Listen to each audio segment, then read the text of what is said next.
अस्सलाम वालेकुम। अब हम बच्चों फर्स्ट डे का आज नेक्स्ट चैप्टर स्टार्ट करेंगे। चैप्टर नंबर 7 है। चैप्टर का नेम क्या है? Reaction kinetics. तो रिएक्शन काइनेटिक्स को पढ़ने से पहले इंट्रोडक्शन को हम देख लेते हैं।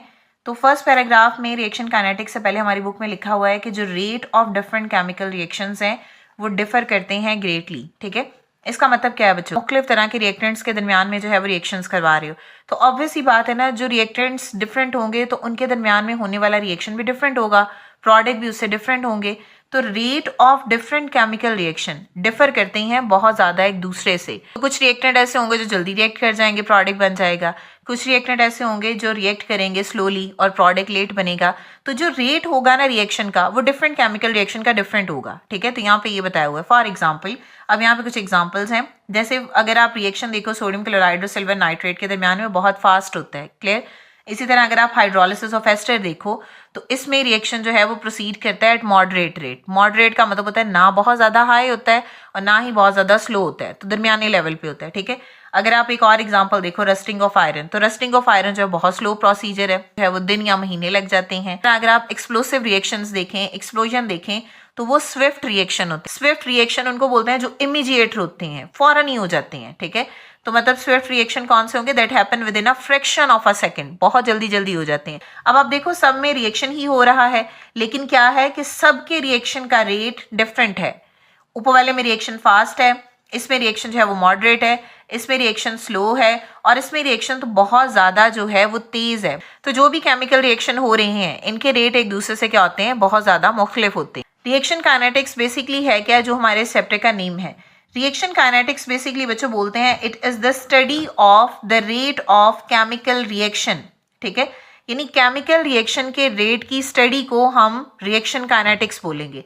तो इस चैप्टर में हम डिफरेंट रिएक्शंस पढ़ेंगे, उनके जो है वो ऑर्डर ऑफ रिएक्शंस देखेंगे, मैकेनिज्म्स देखेंगे। तो रिएक्शन काइनेटिक्स क्या है? That is the study of the rate of chemical reaction. Means chemical reactions के रेट की स्टडी को हम क्या बोलते हैं? Reaction kinetics. Include a variety of experimental methods for measuring. क्या चीज मेजर करने में मदद देती है? सबसे पहले है रिएक्शन रेट, हम इसमें फाइंड करेंगे। इसके अलावा हम इसमें जो है वो ऑर्डर ऑफ रिएक्शंस फाइंड कर सकते हैं। इसके अलावा हम क्या फाइंड करेंगे? Mechanism of a reaction. Clear? तो रिएक्शन काइनेटिक्स में हमने केमिकल रिएक्शन के रेट को स्टडी करना है। ठीक है, इसके अलावा जो है वो हम रिएक्शन के रेट के साथ साथ ऑर्डर ऑफ रिएक्शंस भी बता सकते हैं और रिएक्शन के मैकेनिज्म्स को भी अंडरस्टैंड कर सकते हैं। अब हम फर्स्ट थ्योरीज में पढ़ेंगे कोलेजन थ्योरी। अब कोलेजन थ्योरी है क्या? अब देखो, नाम से ही जाहिर है, कोलेजन का मतलब होता है कोलाइड करना, टकराना। कोलेजन थ्योरी हमें क्या बताती है? It explain how reaction occur. ये हमें ये बताती है कि रिएक्शन होता कैसे है। अब कोलेजन थ्योरी बेसिकली है क्या? According to this theory, for a chemical reaction to take place, जो भी केमिकल रिएक्शन हो रहा होता है, अब वो कैसे होता है?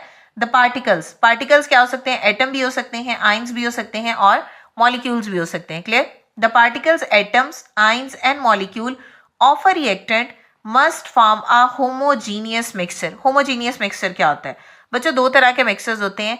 अ mixtures have uniform composition throughout is called homogeneous mixture, और वो मिक्सचर जिसकी कंपोजिशन यूनिफॉर्म नहीं होती थ्रू आउट, उसको हम बोलते हैं हेट्रोजीनियस। तो यहाँ पे हम किसकी बात करें? Homogeneous. Mixtures which have uniform composition throughout is called homogeneous mixture. ठीक है, इनकी कंपोजिशन थ्रू आउट जो है वो यूनिफॉर्म रहती है, तो उसको हम होमोजीनियस बोलेंगे। क्लियर?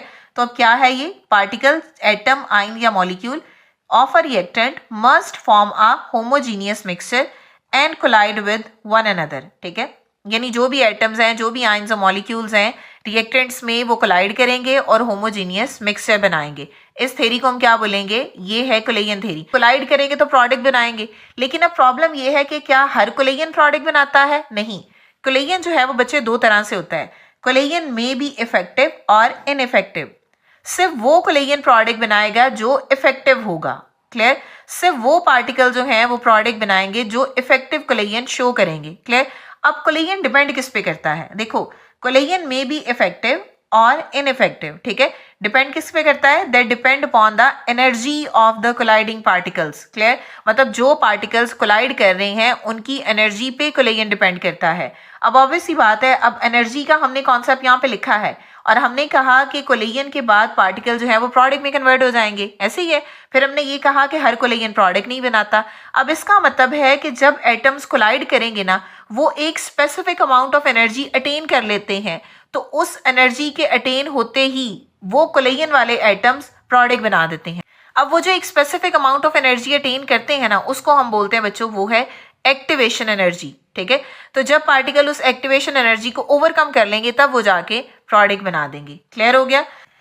कोलेजन जो इफेक्टिव होगा वही क्या बनाएगा, प्रोडक्ट बना देगा। और जब कोलेजन बच्चों इफेक्टिव नहीं होता तो पार्टिकल्स होते हैं वो वापस बाउंस बैक हो जाते हैं। ऑब्वियसली बात है, प्रोडक्ट नहीं बनाएंगे तो फिर वो पार्टिकल्स वापस आ जाएंगे ना। देखो, इफेक्टिव कोलेजन वो होगा जब पार्टिकल आपस में कोलाइड करेंगे ना एट अ प्रॉपर ओरिएंटेशन। ठीक है, तो वो एक एनर्जी अटेन करते हैं। ठीक है, एक सर्टेन अमाउंट ऑफ एनर्जी। जब वो सर्टेन अमाउंट ऑफ एनर्जी पे आ जाते हैं ना, तो उसके बाद वो पार्टिकल्स यानी वो एटम्स, मॉलिक्यूल या आयन प्रोडक्ट बना देते हैं। वो जो सर्टेन अमाउंट ऑफ एनर्जी है उसको हम बोलते हैं वो है एक्टिवेशन एनर्जी। क्लियर? सो क्या है एक्टिवेशन एनर्जी की definition? The minimum amount of energy required for effective collagen between reacting species. ठीक है, और मैंने अभी बोला कि जो कोलेजन है वो किस पे डिपेंड करता है, एनर्जी पे डिपेंड करता है। और फिर हमने कहा कि कोलेजन अगर इफेक्टिव होगा तो प्रोडक्ट बनाएंगे। अब एनर्जी क्या होगी, किस एनर्जी पे इफेक्टिव कोलेजन होगा? अब उसने खुद ही बोल दिया कि वो मिनिमम अमाउंट ऑफ एनर्जी जो रिक्वायर होती है फॉर इफेक्टिव कोलेजन, मतलब दो पार्टिकल जो है वो आपस में कोलाइड करते हैं। जब वो कोलाइड करते हुए उस एनर्जी पे आ जाते हैं जिस एनर्जी पे वो प्रोडक्ट बना दे, तो उस एनर्जी को हम क्या बोलते हैं, वो है एक्टिवेशन एनर्जी। तो most of the time reaction slow हो रहा होता है। उसका रीजन क्या होता है कि collisions are not equally effective. Clear हो गया? अब हम नेक्स्ट बच्चों पढ़ते हैं रेट ऑफ रिएक्शन। देखो, केमिकल रिएक्शन जब एक हो रहा होता है तो उसमें क्या होता है कि रिएक्टेंट कन्वर्ट होता है प्रोडक्ट में। फॉर एग्जांपल हमारे पास ये ए रिएक्टेंट है, इसने कन्वर्ट होना है बी में। ठीक है, जब ये रिएक्टेंट ए में कन्वर्ट हो रहा है, जब ये ए रिएक्टेंट बी में कन्वर्ट हो रहा है तो मींस कंसंट्रेशन ऑफ ए जो है वो कम होती जा रही है और प्रोडक्ट की कंसंट्रेशन क्या होती जा रही है, बढ़ती जा रही है। क्यों कम हो रही है?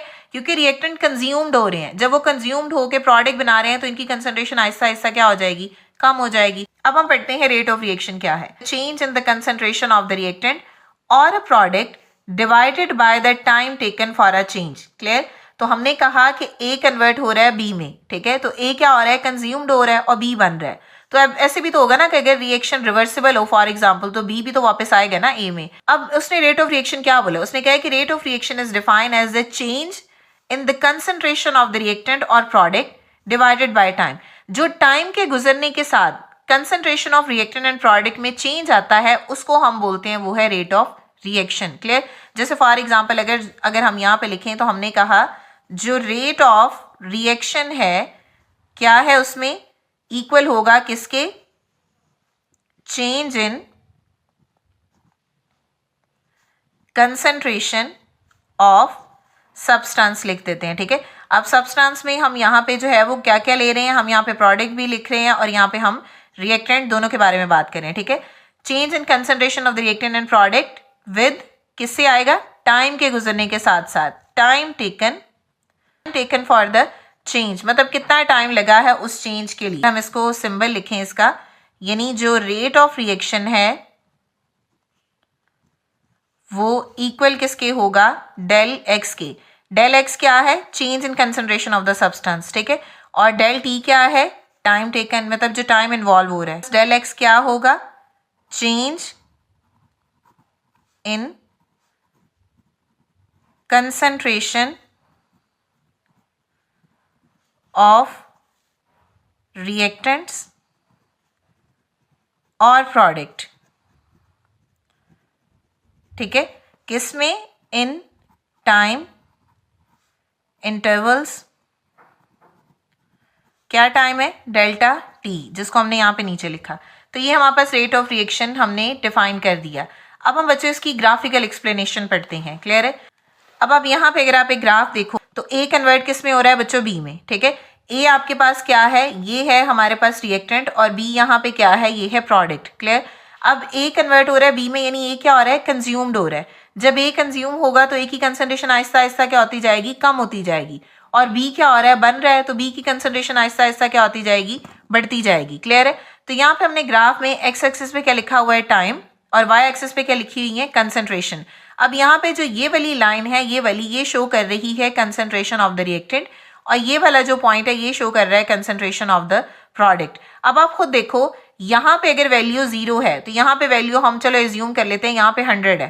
ठीक है, तो यहाँ पे जो रिएक्टेंट है वो मैक्सिमम है। आहिस्ता आहिस्ता क्या हो रहा है कि ये जो हमारे पास ये कंसंट्रेशन है वो रिएक्टेंट की वो कम हो रही है। अगर आप यहाँ पे देखें तो यहाँ पे देखो आहिस्ता आहिस्ता जो कंसंट्रेशन ऑफ प्रोडक्ट है वो क्या हो रही है बच्चों, बढ़ रही है। ठीक है, अब इस ग्राफ को ही यहाँ पे हमने बेसिकली एक्सप्लेन करना है। शुरू में ग्राफ क्या होता है बच्चे, स्टीप होता है। स्टीप का मतलब क्या होगा, सीधा होगा। फिर with the passage of time हमारे पास रिएक्टेंट की कंसंट्रेशन जो है वो कंज्यूम हो रही है। आहिस्ता आहिस्ता जो है वो रिएक्टेंट क्या हो रहे हैं, डिक्रीज हो रहे हैं। ठीक है, आहिस्ता आहिस्ता जब वो डिक्रीज होंगे तो डिक्रीज हो रहे हैं, इसका मतलब है फिर क्या चीज बढ़ रही है, आहिस्ता आहिस्ता ये जो प्रोडक्ट है बच्चों ये इंक्रीज कर रहा है। ठीक है, ठीक है। फिर एक टाइम ऐसा आएगा जहां पे दोनों कर्व्स जो हैं वो पैरेलल हो जाएंगी। मैं यहाँ पे ये पैरेलल के लिए ना ये बना देती हूँ। एक टाइम ऐसा आएगा जहां पे ये दोनों कर्व्स क्या होंगी, एक दूसरे के पैरेलल हो जाएंगी। ठीक है, इसका मतलब है इस स्टेज पे रिएक्शन क्या हो जाएगा, कंप्लीट हो जाएगा। तो मैं दोबारा बता रही हूँ, हमने क्या किया कि हमने कंसंट्रेशन ए को कन्वर्ट किया है बी में। ठीक है, अब यहाँ पे क्या होगा कि with the passage of time Aahista Aahista concentration जो है वो रिएक्टेंट की कम हो रही है और रिएक्टेंट कन्वर्ट किस में हो रहे हैं, प्रोडक्ट में। तो आहिस्ता आहिस्ता प्रोडक्ट की कंसंट्रेशन क्या हो रही है, बढ़ रही है। फिर एक टाइम ऐसा आएगा जिसमें दोनों ग्राफ जो है वो एक दूसरे के पैरेलल हो जाएंगे। ये वो स्टेज होगी जहां पे रिएक्शन कंप्लीट हो जाएगा। ठीक है, तो इस केस में हम जो रेट ऑफ रिएक्शन है उसको फिर किस यूनिट में लिखेंगे, यहां पे लिखते हैं the rate of reaction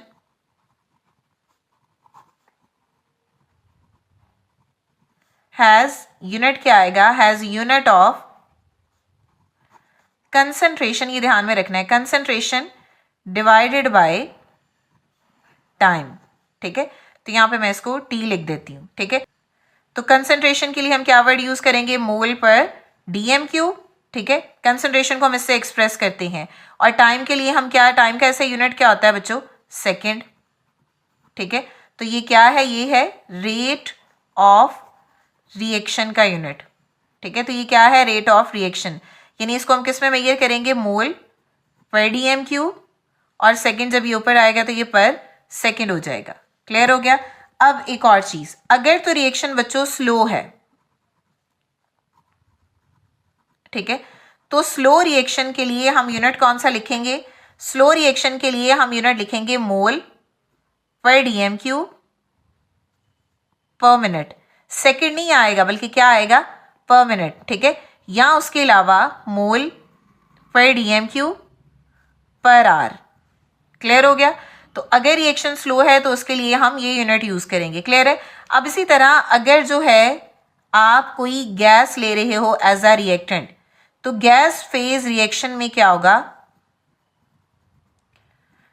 gas phase reaction में हम मोलर कंसंट्रेशन की जगह प्रेशर का यूनिट इस्तेमाल करेंगे। बल्कि हम मोलर कंसंट्रेशन यूज नहीं करेंगे, बल्कि क्या यूज करेंगे, हम यूनिट्स ऑफ प्रेशर यूज करेंगे। ये ध्यान में रखना है, तो आपने ये इस्तेमाल करना है।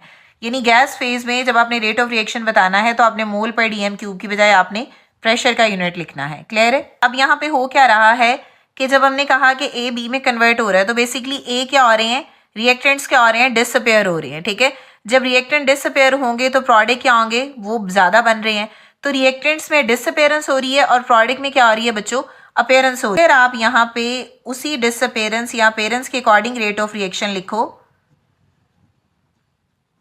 इज इक्वल टू, देखो चेंज किस में आ रहा है, रिएक्टेंट की कंसंट्रेशन में विद रिस्पेक्ट टू टाइम। अभी मैं प्लस माइनस नहीं लिख रही। ठीक है, to change in concentration of product over time. अब आपने ना ये देखना है ए क्या है, रिएक्टेंट, और बी क्या है, प्रोडक्ट। अब किसकी कंसंट्रेशन बच्चों कम हो रही है, रिएक्टेंट की। तो जो कंसंट्रेशन कम हो रही है उसको हम नेगेटिव साइन से रिप्रेजेंट करेंगे। ठीक है, और कंसंट्रेशन किसकी बढ़ रही है, प्रोडक्ट की, यानी प्रोडक्ट रिपेयर हो रहे हैं तो इसको हम पॉजिटिव साइन से शो करेंगे। ठीक है, इस नेगेटिव का मतलब क्या है कि कंसंट्रेशन ऑफ रिएक्टेंट जो है वो डिक्रीज हो रही है। तो यहां पे लिख लेते हैं डिक्रीज कंसंट्रेशन ऑफ रिएक्टेंट बच्चों विद टाइम क्या हो रही है, कंसंट्रेशन ऑफ प्रोडक्ट क्या हो रही है बच्चों, इंक्रीज हो रही है विद टाइम। ये था आज का टॉपिक हमारा। आई होप कि आपको क्लियर हो गया होगा। अगर स्टिल कोई भी क्वेश्चन है तो आप कमेंट कर सकते हैं नेक्स्ट वीडियो तक के लिए। अल्लाह हाफिज।